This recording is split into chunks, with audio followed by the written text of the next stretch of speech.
छोटे से गांव में एक परिवार रहता था, जिसमें रामू नाम का किसान अपनी पत्नी सीता और 2 बच्चों के साथ एक छोटे से घर में रहता था। रामू के पास थोड़ी सी जमीन थी, जिसमें वह खेती करता था। सीता, उसकी पत्नी, हर कदम पर उसका साथ देती थी। वह न केवल घर के कामकाज में निपुण थी, बल्कि खेत के कामों में भी उसकी मदद करती थी।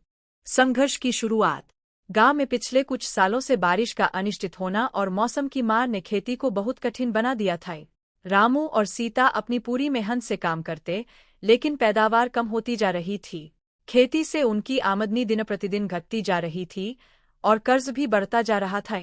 गांव के अन्य किसान भी इसी मुसीबत से गुजर रहे थे और कुछ तो अपनी जमीन बेचने पर मजबूर हो गए थे। रामू के मन में भी निराशा थी, लेकिन सीता ने हमेशा उसे हिम्मत दिलाई।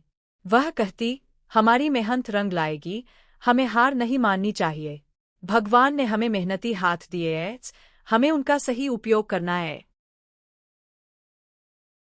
एक दिन रामू की तबीयत खराब हो गई। वह इतना बीमार हो गया कि खेतों में काम करना उसके लिए संभव नहीं था। यह समय सीता के लिए एक बड़ी चुनौती का था। सीता ने तय किया कि वह खुद खेतों का सारा काम संभालेगी। गांव की अन्य महिलाओं से मदद लेकर वह खेतों में दिन रात काम करती। उसके पास कोई विकल्प नहीं था, क्योंकि परिवार के लिए पेट पालने का यही एकमात्र साधन था। सीता का दिन सुबह से शुरू होता है। वह सबसे पहले रामू के लिए खाना बनाती और बच्चों को स्कूल भेजती, फिर खुद खेतों में काम करने चली जाती। वहां वह मिट्टी खोदती, बीज बोती, फसलों की देखभाल करती और शाम को वापस आकर घर का काम संभालती। उसका यह समर्पण और मेहनत देखते हुए गांव के लोग भी उसकी सराहना करते। उम्मीद की किरण।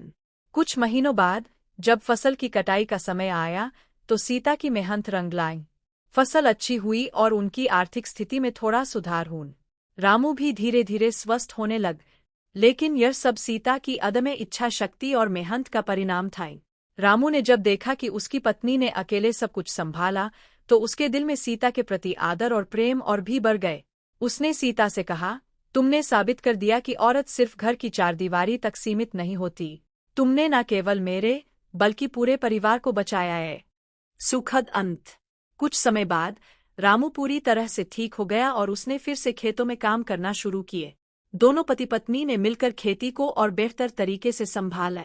धीरे धीरे उनकी स्थिति सुधरने लगी और वे कर्ज भी चुका पाए। सीता की मेहनत और संघर्ष ने पूरे गांव में एक मिसाल कायम की। अब गांव की महिलाएं भी सीता से प्रेरणा लेने लगीं और अपने परिवार की मदद करने में आगे आने लगीं। निष्कर्ष।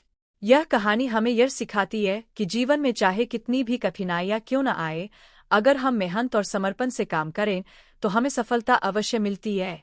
सीता की तरह ही हमें भी कभी हार नहीं माननी चाहिए और विपरीत परिस्थितियों में भी उम्मीद का दामन थामे रखना चाहिए। यह पूरी कहानी को विस्तार से और अलग अलग घटनाओं के साथ 2500 शब्दों में विस्तारित किया जा सकता है, जिसमें सीता के संघर्ष, गांव के माहौल, खेती की स्थिति और पारिवारिक संबंधों को गहराई से चित्रित किया जाएगा।